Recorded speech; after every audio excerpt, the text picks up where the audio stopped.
할렐루야. 오늘도 우리의 영적 부흥을 위해 하나님이 주시는 말씀은 이사야 9장 1절부터 7절의 말씀입니다. 우리는 이사야 7, 8장을 통해 하나님께서 자신을 신뢰하지 못하는 남유다의 흑암의 고통과 같은 심판을 예언하셨지만 오늘 본문을 통해서 한 의로운 왕 메시아를 보내어 전쟁이나 고통이 없는 희망의 나라를 건설할 것임을 예언한 말씀입니다. 남유다가 아람과 북이스라엘의 침략을 당할 때 하나님의 약속과 징조를 나타내 주었음에도 불구하고 하나님을 신뢰하지 않고 아수르를 의지함으로 흑암의 고통을 당하는 심판을 받을 수밖에 없었습니다. 그런데 이들에게 희망의 메시지가 선포되었습니다. 1, 2절에 보니까 전에 고통을 받던 남유다에게 흑암이 사라지고 빛이 비치게 된다는 것이었습니다.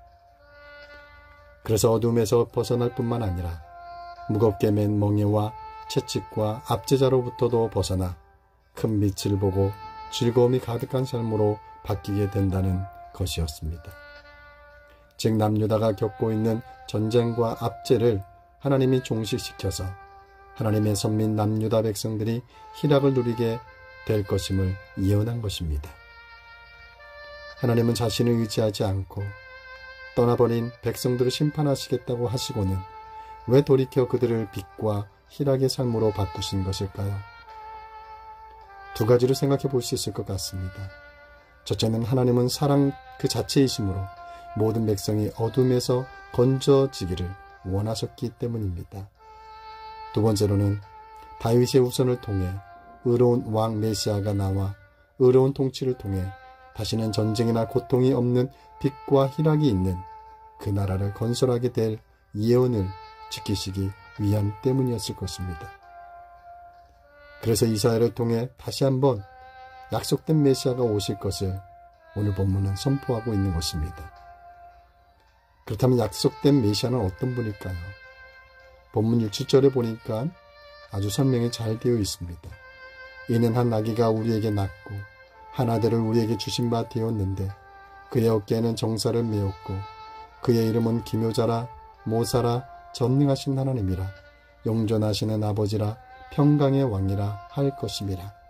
그 정사와 평강의 더함이 무궁하며 또 다윗의 왕자와 그의 나라에 군림하여 그 나라를 굳게 세우고 지금 이후로 영원히 정의와 공의로 그것을 보존하실 것이라. 만군의 여호와의 열심히 이를 이루시리라. 무슨 설명이 더 필요하겠습니까? 약속된 메시아만큼 놀랍고 위대하신 분은 이 세상에 어디 있겠습니까? 구약의 남유다 백성들이나 우리들이 하나님을 떠난 죄된 삶으로 사망과 어두움의 심판을 받을 수밖에 없어 어떤 구원의 소망도 가질 수 없었던 자들이었습니다.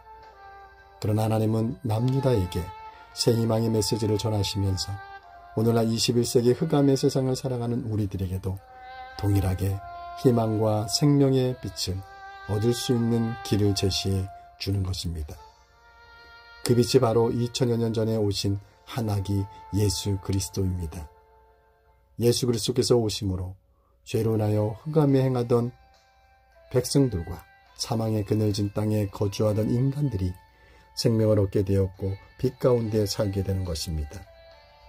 결국 오늘 본문 속에서 하나님은 자신이 택한 백성들이 연약함과 실패가 있어도 그들을 통하여 이루고자 하시는 뜻을 반드시 이루시는 분이며 또한 자신이 택한 백성들을 위하여 참된 평안과 안식을 허락하실 것이라는 원대한 소망을 제시한 것입니다. 그러므로 우리가 예수 그리스도를 통하여 하나님의 자녀가 되었다는 사실이 매우 귀하고 감사한 일이 아닐 수 없는 것입니다. 오늘도 하나님은 당신을 사랑하시며 하나님의 자녀로 멋진 인생을 기대하십니다. 할렐루야.